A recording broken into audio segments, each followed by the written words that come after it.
Raditu billahi robba wa bil islami dina wa bi Muhammadin nabiyya wa rasula. Rabbi zidni ilma warzuqni fahma bi rahmatika ya arhamar rahimin. Alhamdulillah, pada malam hari ini kita masih diberikan nikmat Allah Subhanahu wa taala berupa kesehatan dan kesempatan sehingga dapat bertatap muka berkumpul di Panti Asuhan Gajah Mada.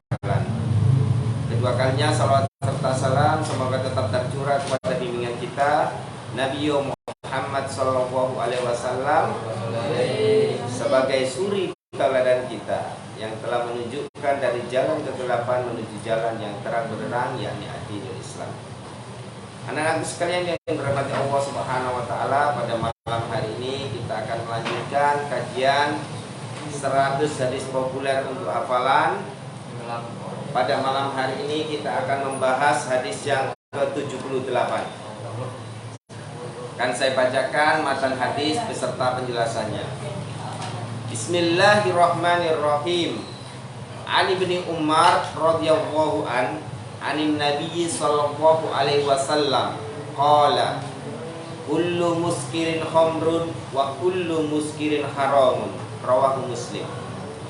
Ali bin Umar radhiyallahu dari Ibnu Umar semoga Allah meridainya, anin Nabi sallallahu alaihi wasallam, dari Nabi sallallahu alaihi wasallam qala, beliau bersabda, kullu muskirin khamrun, setiap yang memabukkan itu adalah khamr, wa kullu muskirin haram, dan setiap yang memabukkan itu haram. Ya. Jadi apapun namanya, apapun bentuknya, ketika itu dapat menghilangkan akal sehat manusia, maka itu sesuatu yang haram, masuk kategori khamr. Di hadis lain dikatakan qaliluha wa kasiruha haram, sedikit dan banyaknya tetap haram. Jadi kalau kita sudah tahu bahwa zat ini dapat memabukkan, zat ini dapat menghilangkan akal sehat kita, maka kita harus menjauhinya. Kenapa? Karena itu dilarang Allah Subhanahu wa taala dan Rasulnya. Jadi tidak boleh kemudian kita sudah tahu itu haram, tetapi kalau sedikit tidak mabuk, Ustaz. Ya bisa jadi memang tidak mabuk ya. Apalagi orang yang kebiasaannya minum khamr. Itu kalau hanya satu gelas mungkin dia tidak akan mabuk karena sudah terbiasa. Tapi bukan masalah mabuk atau tidaknya, tapi zat yang dimasukkan tadi haram atau halal. Nah, ini yang jadi masalah. Kenapa? Karena ketika Allah melarang pasti ada madorot, dan madorotnya itu pasti jauh lebih besar ya. Di dalam ayat ketika ada orang yang bertanya, yas'alunaka 'anil khamri wal maisir qul fihima ismun kabirun wa manafi'u linnas. Di situ ketika ada orang yang bertanya, mereka bertanya kepadamu wahai Muhammad, 'anil khamri wal maisir, tentang khamr dan judi. Qul fihima kasir, qul fihima manafi'u linnas. Katakanlah bahwasanya khamr dan judi itu ada manfaatnya. Jadi memang ada manfaatnya sebetulnya khamr itu. Lebih-lebih di daerah yang bermusim dingin ya. Seperti di wilayah Eropa yang memang banyak musim dinginnya, lebih banyak musim dinginnya daripada musim panasnya. Itu akan dapat menghangatkan tubuh. Nah, manfaatnya diantaranya itu menghangatkan tubuh. Tetapi dosanya lebih besar daripada manfaatnya. Kalau sudah begitu, itu awal-awal itu ayat itu. Tapi dengan tegas Allah Subhanahu wa taala menjelaskan di ayat yang lain bahwa khamr judi itu apa? Fajtanibu rijmin amalis syaiton. Jauhilah, karena sesungguhnya itu najis. Min amali syaiton, dari amalia setan, perbuatan setan. Jadi yang suka khamr itu adalah siapa? Setan. Ada sebuah kisah ya, ada sebuah kisah tentang seorang ulama yang digoda dengan 3 hal. Yang pertama yaitu berzina. Diberikan wanita cantik untuk menggoda, maka tidak dilakukan perbuatan itu, padahal tidak ada siapa-siapa. Kalau saja ulama tadi itu apa? Berbuat mesum atau berzina, itu tidak ada yang tahu. Kenapa? Karena dua orang, hanya pelaku pezina, wanita dan ulama tersebut. Yang kedua, diperintah untuk membunuh, ya. Dia tidak mau. Kenapa? Karena ini dosa besar. Maka tidak dilakukan pembunuhan itu. Nah, yang ketiga adalah minum khamr. Nah, ini akhirnya ulama tadi mengambil yang ketiga ini, minum khamr. Kenapa? Tidak merugikan siapa? Kalau berzina ada yang dirugikan, siapa? Wanita. Nanti kalau hamil siapa yang bertanggung jawab? Ya kan? Kalau membunuh ada yang dibunuh, ya, merugikan orang lain.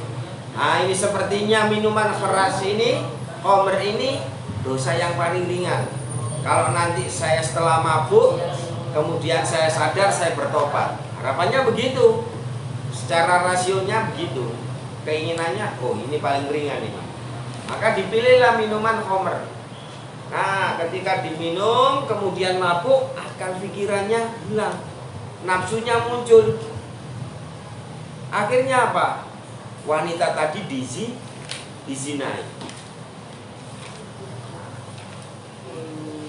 Akhirnya dizinai, perkosa rasanya, ya, perkosa. Setelah itu, nah ini agar tidak ngomong kemana-mana. Nanti kan namanya ulama ini kan tercemar kalau kemudian ulama ini ternyata pelaku zina. Wah, ini saya telah disetubui, diperkosa. Nah, begitu. Akhirnya apa? Wah, ini agar tidak bercerita kemana-mana, apalagi dia punya WhatsApp atau Instagram. Wah, ini bahaya ini, bisa diviralkan kan gitu kalau bahasa sekarang ya. Nah, akhirnya apa? Dibunuh. Jadi, karena sebab satu yaitu minum minuman keras atau minum khamr, akhirnya 3 dosa dilakukan dalam satu malam. Bayangkan. Jadi memang terkesan ringan ya dosanya dari 3 tadi, 1 dari 3 ini. Tapi ternyata efeknya luar biasa. Ketika orang mabuk, akal sehatnya hilang, pikiran warasnya hilang, akhirnya mampu melakukan hal yang tidak bisa dilakukan oleh orang normal. Orang normal itu kan pasti membunuh kan nggak berani dia. Nah, tapi karena akal sehatnya hilang, semuanya dilakukan. Berzina iya, membunuh iya. Maka dikatakan di hadis lain bahwa miftah al-khamru miftahul syarr. Khamr itu adalah kuncinya kejahatan. Jadi kalau orang sudah minum minuman keras, kalau sekarang itu kan berbagai macam ya. Namanya khamr itu tidak harus kemudian minum, tidak. Tapi ada yang namanya ekstasi, pil bentuknya ya. Kalau yang murah mungkin namanya pil koplo, itu kan murah itu ya. Nah, atau nipam, ya, double L, akhirnya lolo ya. Nah, itu ya, karena banyaknya minum pil. Nah, yang mungkin yang punya uang, karena bergelimang harta, dia pakai sabu-sabu karena dia punya uang. Padahal harga sabu-sabu itu lebih mahal daripada harga emas ya. Harga sabu-sabu itu lebih mahal daripada harga emas. Jadi kalau emas itu 24 karat harganya mungkin sekitar 900 sampai 1 juta. Harga sabu yang original itu lebih dari 1 juta. Berarti mahal mana? Mahal sabu. Tapi namanya orang kadang begitu ya.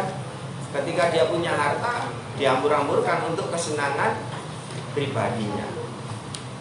Nah, bahwa ketika kita tahu bahwa miftahus syarr, kunci kejahatan itu adalah khamr, maka kita harus betul-betul menjauhi, ya. Sedikit atau banyak ketika ditawari ini gratis ini, nggak bayar, maka kita harus menolaknya. Jangan sampai kemudian kita terjebak, ya. Karena mungkin yang diberikan 1 sendok itu nanti akan menjadikan sebuah ketagihan 1 sloki. 1 sloki masih kurang mabuk, akhirnya ditambah lagi 1 botol kan gitu. Nah, maka dosa itu semakin menumpuk, semakin bertambah, semakin banyak. Jadi jangan pernah mencoba-coba ya yang namanya khamr itu. Apapun bentuknya, baik itu cair maupun padat atau kan serbuk, ya kan? Berbagai macam memang saat ini diciptakan untuk apa? Merusak generasi muda. Kalau generasi mudanya sudah rusak, maka bangsa ini dipastikan bangsa ini nggak akan berkembang. Bangsa yang generasi mudanya banyak minum-minuman keras, narkoba, maka dipastikan 10 tahun mendatang negara itu pasti akan terjajah. Karena tidak ada orang pinternya. Bagaimana dia bisa pintar? Akal sehatnya sudah tercabut. Karena khamr itu kan merusak akal sehat.